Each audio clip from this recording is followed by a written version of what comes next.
अब शुरू करो।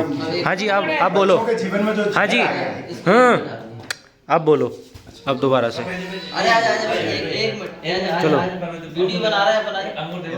आज आज अंगूर देते हैं, अंगूर देंगे। बैठ जा, बैठ जा। अरे यार कोई बात नहीं, कोई बात नहीं।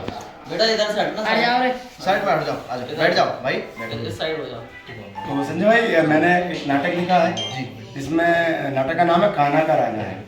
तो इस नाटक का जो विषय है वो ये है कि हम बच्चों को जो जहर खिला रहे हैं, उसको 10 रुपए देके बाजार से तू ये खा ले, उसको चुप कराने के लिए तू ये खा ले, तू वो खा ले, वो सब जहर है जी। जितना पैकेजिंग फूड है जी। और हमारा जो नेचुरल फूड है, जो खान पान है, वो गाय से आता था जी। तो वो बच्चा अपनी माँ से पूछता है नाटक में कि माँ, हमारे दरवाजे पर दीवार पर जो फोटो लगा है श्री कृष्ण का, उसमें तो वो मक्खन खा रहे हैं कुछ जी।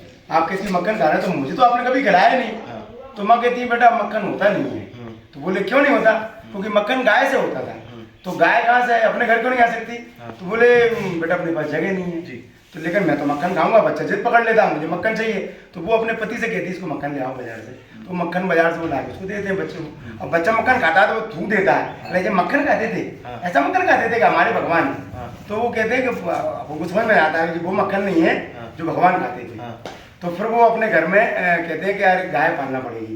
तो गाय के लिए जगह नहीं है। तो फिर वो अपने पूरे मोहल्ले वालों से चर्चा करते हैं कि यार अपन एक गाय रखने के लिए जगह, बोले अपने घर में, अपने मोहल्ले में पार्क है, उस पार्क में अपन गाय रखते हैं। तो वो गाय में पार्क में गाय को रखते हैं और वो सारे बच्चे मिलकर एक गाय टोली बनाते हैं जी।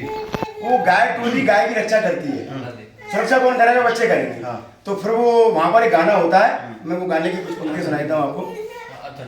कान्हा का राज आया, कान्हा का राज, कान्हा का राज आया, कान्हा का राज, कान्हा के संग गाय टोली बनाएंगे, कान्हा के संग गाय टोली बनाएंगे, टोली बना करके मक्खन चुराएंगे, मटकी उतार कर मक्खन को खाएंगे, मटकी उतार कर मक्खन को खाएंगे, कान्हा भी खाएगा हम सब भी खाएंगे, झूमेंगे नाचेंगे गाएंगे, कान्हा का राज आया, कान्हा का राज, कान्हा के संग हम गैया चराएंगे, गैया चराएंगे और मैया को चिढ़ाएंगे, कान्हा के संग हम गैया चराएंगे, गैया चराएंगे और मैया को चिढ़ाएंगे, कान्हा के संग हम मस्ती मचाएंगे, झूमेंगे नाचेंगे गाएंगे, कान्हा का राज आया, कान्हा का राज।